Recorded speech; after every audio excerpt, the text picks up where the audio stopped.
Big boss ಸ್ಪರ್ಧಿಗಳ ಬಗ್ಗೆನೇ ಅಶ್ಲೀಲವಾಗಿ ಒಂದು ಹಾಡುಗಳನ್ನು ಆಡ್ತಾ ಇದ್ದ ವ್ಯಕ್ತಿ ಆ ವ್ಯಕ್ತಿ ಮೇಲೆ ಈಗ ಕೇಸ್ ಕೂಡ ದಾಖಲಾಗಿದೆ. ಏನು ಬಿಗ್ ಬಾಸ್ ಹಳೆಯ ಸ್ಪರ್ಧಿಗಳು ಮತ್ತು ಈಗಿನ ಸ್ಪರ್ಧಿಗಳಿದ್ದಾರೆ, ಅವರ ಕುರಿತಾಗಿ ಅಶ್ಲೀಲವಾಗಿ ಹಾಡುಗಳನ್ನು ಆಡ್ತಾ ಇದ್ದ ಎನ್ನುವಂತಹ ಒಂದು ಆರೋಪ ಕೇಳಿ ಬರ್ತಾ ಇತ್ತು. ಆ ಭೂಪನ ಮೇಲೆ ಈಗ ಕೇಸ್ ಹಾಕಲಾಗಿದೆ.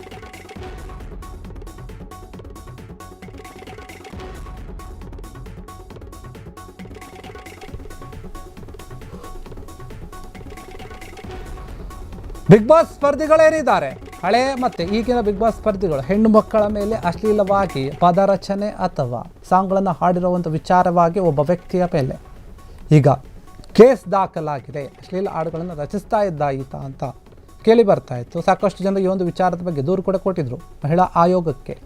ರಕ್ಷಿತಾ ಶೆಟ್ಟಿ, ನಿವೇದಿತಾ ಗೌಡ ಮತ್ತು ಸೋನು ಗೌಡ ಏನಿದೆ ಶ್ರೀನಿವಾಸ್ ಗೌಡ ಅವರ ವಿರುದ್ಧವಾಗಿ ಈತ ಹಾಡುಗಳನ್ನು ಹಾಡ್ತಾ ಇದ್ದ, ಅಶ್ಲೀಲವಾಗಿ ಬರೆದು ಸೋಷಿಯಲ್ ಮೀಡಿಯಾದಲ್ಲಿ ಅಪ್ಲೋಡ್ ಮಾಡ್ತಾ ಇದ್ದಂತೆ. ಯೂಟ್ಯೂಬು, ಇನ್ಸ್ಟಾಗ್ರಾಮ್ ಮತ್ತಿತರ ಏನೇನಿದೆ ಸಾಮಾಜಿಕ ಜಾಲತಾಣ ಅದರೆಲ್ಲದರಲ್ಲಿಯೂ ಕೂಡ ಇದು ಆಗ್ತಾ ಇದೆ. ಅಶ್ಲೀಲವಾಗಿ ಹಾಡುಗಳನ್ನು ಬರಿತಾ ಇದ್ದ ಜೇವಿನ್ಸನ್ ಎನ್ನುವಂಥ ಒಬ್ಬ ವ್ಯಕ್ತಿ ಅಂತ ಹೇಳಲಾಗ್ತಾ ಇದೆ. ಈ ವಿಡಿಯೋಗಳು ಆತ ಏನು ಬಿಟ್ಟಾಗ ಲಕ್ಷಾಂತರ ಒಂದು ವ್ಯೂಸ್ ಕೂಡ ಪಡಿತಾ ಇತ್ತು, ದೊಡ್ಡ ಮಟ್ಟದಲ್ಲಿ ರೀಚ್ ಆಗ್ತಾ ಇತ್ತು. www.com youtube.com ಏನಿದೆ ಜೇವಿನ್ಸನ್ ಕನ್ನಡಿಗ ಎನ್ನುವಂಥ ಒಂದು ಖಾತೆಯಿಂದ ಪೋಸ್ಟ್ ಆಗ್ತಾ ಇತ್ತು. ಆ ಖಾತೆಯನ್ನು ನಿಷ್ಕ್ರಿಯಗೊಳಿಸಬೇಕು ಅಂತ ಹೇಳಿ ಈತನ ಬಗ್ಗೆ ಮಹಿಳಾ ಆಯೋಗಕ್ಕೆ ದೂರು ಕೂಡ ಕೊಟ್ಟಿರ್ತಾರೆ ನೆಟ್ಟಿಗರು ನೋಡಿದವರು. ಈತನ ವಿರುದ್ಧ ಸ್ವಯಂ ಪ್ರೇರಿತವಾಗಿ ಒಂದು ದೂರನ್ನು ಕೂಡ ದಾಖಲಿಸಿದೆ ರಾಜ್ಯ ಒಂದು ಮಹಿಳಾ ಆಯೋಗ. ಇದೇ ಒಂದು ವಿಚಾರದ ಬಗ್ಗೆ ಕೇಸ್ ಹಾಕಿದ್ದಾರೆ. ಹೆಣ್ಣು ಮಕ್ಕಳ ಒಂದು ರಕ್ಷಣೆಗಾಗಿ, ಮಾನವನ ರಕ್ಷಣೆ ಮಾಡುವಂಥ ವಿಚಾರವಾಗಿ ಮಹಿಳಾ ಆಯೋಗ ಮುಂದೆ ಬಂದು ಈ ರೀತಿಯಾದ ಒಂದು ಕೇಸನ್ನು ಸ್ವಯಂ ಪ್ರೇರಿತವಾಗಿ ದಾಖಲಿಸಿಕೊಂಡಿದೆ. ಯಾರಾದರೂ ಸರಿ ಹೆಣ್ಣು ಮಕ್ಕಳ ಬಗ್ಗೆ ಸರಿಯಾಗಿ ಮಾತನಾಡೋದು, ಅವ್ರು ಬಿಗ್ ಬಾಸ್ ಸ್ಪರ್ಧಿಗಳು ಅವ್ರು ಏನು ಮಾಡ್ತಾರೋ ಅವ್ರಿಚ್ಛೆ, ಅದು ಅವ್ರಿಗೆ ಬಿಟ್ಟಿತ್ತು. ಈ ರೀತಿಯಾಗಿ ಏನು ಅಶ್ಲೀಲವಾಗಿ ಸಾಂಗ್ಗಳನ್ನು ಹಾಡ್ತಾ ಇದ್ದ ಜೇವಿನ್ಸನ್ ಎನ್ನುವಂತಹ ವ್ಯಕ್ತಿ, ಆತನ ವಿರುದ್ಧ ಈಗ ದೂರು ದಾಖಲಾಗಿದೆ. ಆತನ ಒಂದು ಯೂಟ್ಯೂಬ್ ಖಾತೆಯಲ್ಲಿ ಏನಿತ್ತು, ಯೂಟ್ಯೂಬು, ಇನ್ಸ್ಟಾಗ್ರಾಮ್, ಬೇರೆ ಬೇರೆ ಏನಿದೆ ಸೋಷಿಯಲ್ ಮೀಡಿಯಾ ಪ್ಲಾಟ್ಫಾರ್ಮ್ ಇದೆ ಅದರೆಲ್ಲದರಲ್ಲಿಯೂ ಕೂಡ ವಿಡಿಯೋಗಳನ್ನು ಹಾಕ್ತಾ ಇದೆ. ಸಾಕಷ್ಟು ದೊಡ್ಡ ಮಟ್ಟದಲ್ಲಿ ವ್ಯೂಸ್ ಬರ್ತಾ ಇತ್ತು. ಹೀಗಾಗಿ ಅದಕ್ಕೆ ಸಂಬಂಧಪಟ್ಟ ಹಾಗೆ ಮಹಿಳಾ ಆಯೋಗಕ್ಕೆ ನೋಡಿದಂತಹ ಒಂದು ಏನು ನೆಟ್ಟಿಗರಿರ್ತಾರೆ ಅವರು ದೂರು ಕೊಟ್ಟಿರ್ತಾರೆ. ನೋಡಿ, ಹೆಣ್ಣು ಮಕ್ಕಳಿಗೆ ಈ ರೀತಿಯಾಗಿ ಮಾತನಾಡ್ತಾ ಇದ್ದೀರಾ, ಏನು ಮಾಡ್ತಾ ಇದೆ ಮಹಿಳಾ ಆಯೋಗ ಅನ್ನೋಂಥ ರೀತಿಯಲ್ಲಿ ದೂರು ಕೊಟ್ಟಿರ್ತಾರೆ ಈತನ ಬಗ್ಗೆ. ಅದೇ ವಿಚಾರವಾಗಿ ಸ್ವಯಂ ಪ್ರೇರಿತವಾಗಿ ದೂರು ಕೂಡ ದಾಖಲಿಸಿರುತ್ತೆ ರಾಜ್ಯ ಮಹಿಳಾ ಆಯೋಗ. ಹೀಗಾಗಿ ಈ ಒಂದು ಕೇಸನ್ನು ಸೈಬರ್ ತಂಡಕ್ಕೆ ಕೂಡ ವರ್ಗಾವಣೆ ಮಾಡಿ ಆ ಒಂದು ಖಾತೆಯನ್ನು ಸ್ಥಗಿತಗೊಳಿಸಬೇಕು ಅಥವಾ ನಿಲ್ಲಿಸಬೇಕು, ಬ್ಲಾಕ್ ಮಾಡಬೇಕು ಅಂತ ಹೇಳಿ ಸೂಚನೆಯನ್ನು ಕೂಡ ಕೊಟ್ಟಿರುತ್ತೆ ಸೈಬರ್ ಒಂದು ಪೊಲೀಸ್ ಸ್ಟೇಷನ್ಗೆ. ಹೀಗಾಗಿ ಅದರ ಬಗ್ಗೆ ಸಾಕಷ್ಟು ಒಂದು ತನಿಖೆಯನ್ನು ಮಾಡಿ ಪೊಲೀಸ್ ಅಧಿಕಾರಿಗಳು ಕೂಡ ತಿಳ್ಕೊಂಡಿದ್ದಾರೆ, ಸ್ಥಗಿತವನ್ನು ಮಾಡಿದ್ದಾರೆ ಅಂತ ಹೇಳಲಾಗ್ತಾ ಇದೆ. ಅದರ ಬಗ್ಗೆ ಹೆಚ್ಚಿನ ಒಂದು ತನಿಖೆ ಆಗ್ತದೆ, ನಾವು ಮಾಡ್ತೀವಿ ಅಂತ ಹೇಳಿದ್ದಾರೆ ಮಹಿಳಾ ಆಯೋಗ. ಯಾರೇ ಆದರೂ ಸರಿ ಇದರ ಬಗ್ಗೆ ಏನು ಹೆಣ್ಮಕ್ಳು ಮಾತನಾಡಿರ್ತಾರೆ ಅದರ ಬಗ್ಗೆ ನಾವು ಸಹಿಸೋದಿಲ್ಲ. ಮಹಿಳಾ ಆಯೋಗಕ್ಕೆ ದೂರು ಬಂದ ಮೇಲೆ ಅದನ್ನು ಎಚ್ಚೆತ್ತುಕೊಂಡಿದೆ, ಹೌದಾ ಈ ರೀತಿಯಾಗಿ ಆಗ್ತಾ ಇದೆ, ಸರಿ ನಾವು ಇದರ ಬಗ್ಗೆ ಗಮನ ತೆಗೆದುಕೊಳ್ತೀವಿ ಅಂತ ಹೇಳಿ ಸ್ವಯಂ ಪ್ರೇರಿತವಾಗಿ ದೂರು ದಾಖಲಿಸಿದ್ದಾರೆ. ಮತ್ತು ಆ ಒಂದು ದೂರನ್ನು ಸೈಬರ್ ಠಾಣೆಗೆ ವರ್ಗಾವಣೆ ಮಾಡಿಬಿಟ್ಟು ಅದರ ಬಗ್ಗೆ ನೀವು ಕ್ರಮವನ್ನು ತೆಗೆದುಕೊಳ್ಳಿ ಅಂತ ಹೇಳಿದ್ದಾರೆ. ಯಾರು ಆ ವ್ಯಕ್ತಿ ಇದ್ದಾನೆ ಆತನ ಬಗ್ಗೆ ಸಂಪೂರ್ಣವಾದಂತಹ ಒಂದು ಡೀಟೇಲ್ಸ್ ಬೇಕು, ಆತನ ವಿರುದ್ಧ ಕ್ರಮ ಆಗಬೇಕು. ಇನ್ನು ಮುಂದೆ ಈ ರೀತಿಯಾಗಿ ಆತ ಯಾವತ್ತೂ ಕೂಡ ಮಾಡಬಾರದು, ಯಾರ ಬಗ್ಗೆಯೂ ಕೂಡ ಆ ರೀತಿಯಾಗಿ ನೀವು ಅವರಿಗೆ ಒಂದು ಶಿಕ್ಷೆಯನ್ನು ಕೊಡಬೇಕು ಅನ್ನುವಂಥ ರೀತಿಯಲ್ಲಿ ರಾಜ್ಯ ಮಹಿಳಾ ಆಯೋಗ ಈ ಒಂದು ವಿಚಾರದಲ್ಲಿ ತುಂಬ ದೊಡ್ಡ ಮಟ್ಟದ ನಿರ್ಧಾರವನ್ನು ತೆಗೆದುಕೊಂಡಿದೆ. ಆತನ ವಿರುದ್ಧ ಸ್ವಯಂ ಪ್ರೇರಿತವಾದಂತಹ ಒಂದು ಕೇಸನ್ನು ದಾಖಲಿಸಿಕೊಂಡು ಕ್ರಮ ತೆಗೊಳ್ಳಿ ಅಂತ ಸೂಚನೆಯನ್ನು ಕೂಡ ಕೊಟ್ಟಿದೆ ಪೊಲೀಸ್ ಇಲಾಖೆಗೆ.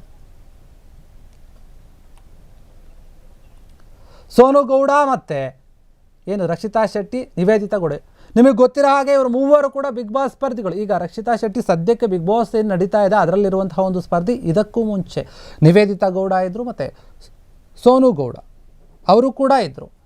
ಹೀಗಾಗಿ ಇವರು ಈಗ ತಮ್ಮ ಸೋಷಿಯಲ್ ಮೀಡಿಯಾಗಳಲ್ಲಿ ಆ್ಯಕ್ಟಿವ್ ಆಗಿದ್ದಾರೆ, ವಿಡಿಯೋಗಳನ್ನು ಬಿಡ್ತಾ ಇದ್ದಾರೆ, ಮಾತನಾಡ್ತಾ ಇದ್ದಾರೆ. ಸಾಕಷ್ಟು ಇವರು ಟ್ರೋಲ್ ಕೂಡ ಆಗಿದ್ದರು. ಇವರ ಬಗ್ಗೆನೇ ಈಗ ಅಶ್ಲೀಲವಾದಂತಹ ಒಂದು ವಿಡಿಯೋಗಳು ಬರ್ತಾ ಇದೆ. ಇವರು ಮಾತ್ರ ಅಲ್ಲ, ಇವ್ರು 3 ಜನ ಅಂತ ಏನಲ್ಲ, ಇವ್ರಿಗಿಂತ ಇನ್ನು ತುಂಬ ಜನ ಬೇರೆ ಬೇರೆಯವ್ರ ಮೇಲೆ ಕೂಡ ಅಶ್ಲೀಲವಾದಂಥ ಒಂದು ಪದಗಳ ಒಂದು ರಚನೆ ಆಗಿದೆ, ಬರೆದಿದ್ದಾನೆ ಎನ್ನುವಂಥ ಒಂದು ಮಾತುಗಳು ಮತ್ತು ದೂರುಗಳು ಕೂಡ ಕೇಳಿ ಬಂದಿತ್ತು. ಹೀಗಾಗಿ ಇದನ್ನು ಗಂಭೀರವಾಗಿ ತೆಗೆದುಕೊಂಡಂತಹ ರಾಜ್ಯ ಒಂದು ಮಹಿಳಾ ಆಯೋಗ ಇದರ ಬಗ್ಗೆ ಕ್ರಮವನ್ನು ತೆಗೆದುಕೊಳ್ಳೋಕೆ ಮುಂದಾಗಿದೆ, ಕೇಸ್ ಕೊಟ್ಟಿದೆ.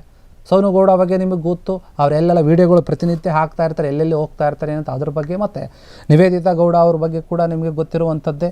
ಅವರು ಮಾತನಾಡುವಂಥ ಒಂದು ವ್ಯಕ್ತಿ ಕೆಲವೊಂದು ವೀಡಿಯೋಗಳನ್ನು ಹಾಕ್ತಾ ಇರ್ತಾರೆ, ಮಾಡಿ ಬ್ಲಾಗ್ಗಳನ್ನು ಮಾಡ್ತಾ ಇರ್ತಾರೆ. ಇನ್ನು ರಕ್ಷಿತಾ ಶೆಟ್ಟಿ ಏನಿದ್ದಾರೆ ಅವರು ಬಿಗ್ ಬಾಸ್ನಲ್ಲಿದ್ದಾರೆ.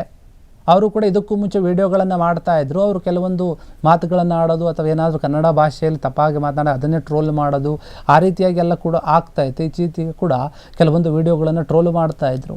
ಹೀಗಿರುವಾಗ ಏನು ಆ ಒಂದು ಪದಗಳ ರಚನೆ ಏನಿದೆ ಇವರು ಮಾಡಿರುವಂಥದ್ದು, ನಿಜಕ್ಕೂ ಕೂಡ ಎಲ್ಲೋ ಒಂದು ಕಡೆ ಅವರ ಒಂದು ಹೆಣ್ಮಕ್ಳಿಗೆ ಅವಮಾನ ಆಗೋ ರೀತಿಯಲ್ಲಿ ಇವರು ಪದಗಳನ್ನು ಅಥವಾ ಅಶ್ಲೀಲವಾಗಿ ಅಂತ ಏನು ಕರೀತಾರೆ ಆ ರೀತಿಯ ಒಂದು ಪದಗಳನ್ನು ಉಪಯೋಗ ಮಾಡಿಕೊಂಡು ಮಾಡಿದ್ದಾರೆ. ಅದು ಸರಿಯಲ್ಲ. ಇದು ಸಮಾಜಕ್ಕೆ ಬೇರೆ ರೀತಿಯಾದಂತಹ ಒಂದು ಸಂದೇಶವನ್ನು ಕೊಡುತ್ತೆ. ಹೀಗಾಗಿ ಇವರ ವಿರುದ್ಧ ನೀವು ಕ್ರಮವನ್ನು ತೆಗೆದುಕೊಳ್ಳಿ, ಯಾಕೆ ಸುಮ್ಮನೆ ಇದ್ದೀರಿ ಮಹಿಳಾ ಆಯೋಗ ಅಂತ ಹೇಳಿ ಪ್ರಶ್ನೆ ಮಾಡಿರ್ತಾರೆ ಜನರು. ಆ ಒಂದು ಪ್ರಶ್ನೆ ಮಾಡಿದ್ದಕ್ಕೆ ಅಥವಾ ದೂರನ್ನು ಕೊಟ್ಟಿದ್ದಕ್ಕೆ ಅದನ್ನು ಎಚ್ಚೆತ್ತುಕೊಂಡು ಮಹಿಳಾ ಆಯೋಗ ಈ ರೀತಿಯಾದಂತಹ ಒಂದು ನಿರ್ಧಾರವನ್ನು ತೆಗೆದುಕೊಂಡಿದೆ. ಕ್ಷಣ ಕ್ಷಣದ ಸುದ್ದಿಗಳಿಗಾಗಿ ಫ್ರೀಡಂ ಟಿವಿ ಸಬ್ಸ್ಕ್ರೈಬ್ ಮಾಡಿ, ಲೈಕ್ ಮಾಡಿ ಹಾಗೂ ಫಾಲೋ ಮಾಡಿ. ಹೊಸ ಸುದ್ದಿಗಳ ನೋಟಿಫಿಕೇಶನ್ಗಾಗಿ ಬೆಲ್ ಐಕಾನ್ ಮೇಲೆ ಕ್ಲಿಕ್ ಮಾಡಿ.